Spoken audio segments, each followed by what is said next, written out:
This video is brought to you by Straight Goods News, Canada's alternative online news source. Visit straightgoods.ca. I just want to say that I find it quite shocking that Mr. Mulcair, the head of the NDP party, shows such antipathy for people, hard-working people who are working in the natural resource area, who are benefiting from our natural resources in employment and in economic activity right across the country. This is really a throwback to the old days in the 1970s when one region was pitted against another region. He doesn't understand the economics, and frankly, his positions are quite divisive.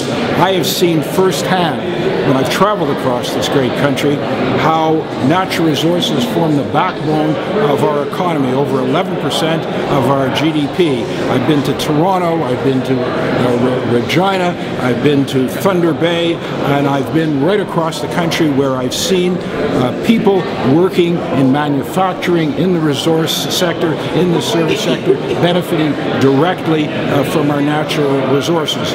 And I think it's very unfortunate that the leader of the NDP continues his anti-development policy, which is against jobs and economic growth for this country. So is as much as his being anti-energy development, or just they want more oversight for the environment, I think, which is a lot of the concern, is that there's been some funding reductions at the Canadian Environmental Assessment Agency, and they're worried about whether there's stringent environmental rules, particularly after this budget.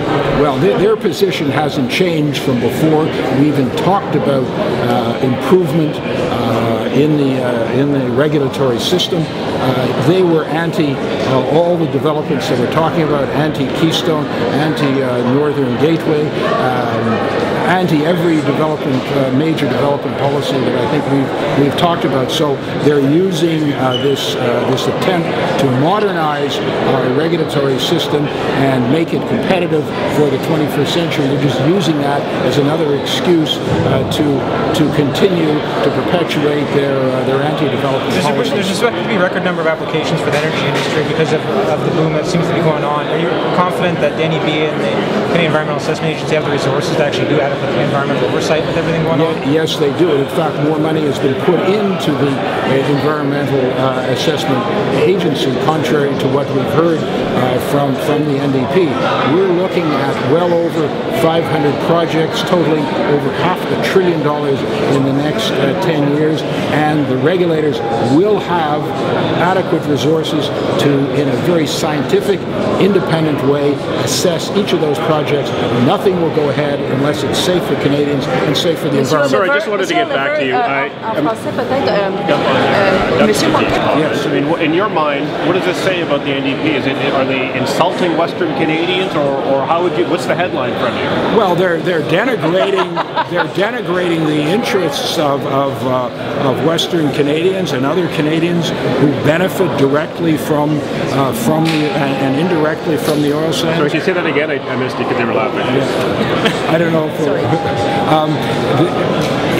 what he's saying is denigrating the dignity of the work and the economic benefits that not only Westerners but all Canadians have benefited from. It really shows he doesn't understand how this economy works. I was referring earlier in French to the so-called Dutch disease. I mean, if you compare Ontario's decline in unemployment in the manufacturing sector to that of Ohio and Michigan, you'll see actually their decline was even steeper. And the fundamental reason for that, obviously it didn't have anything to do with the dollar, was competition from lower cost producers, particularly in Asia. So we've got to get our competitiveness up. We have to focus on high value added, I understand why you're saying this. Based manufacturing. Many Western Canadians are still a little sensitive to the nationality program in the early 80s. By fanning the flames again, what you're doing now, are you trying to rekindle that sensitivity that many Western Canadians feel by saying what you say? Quite to the contrary.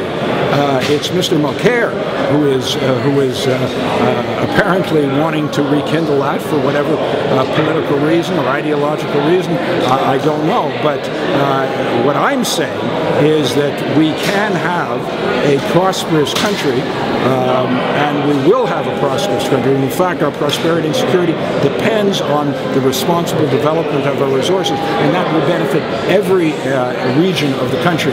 So my message is one of unity and progress, and his message is one of division and a look back to the old failed policies of the left.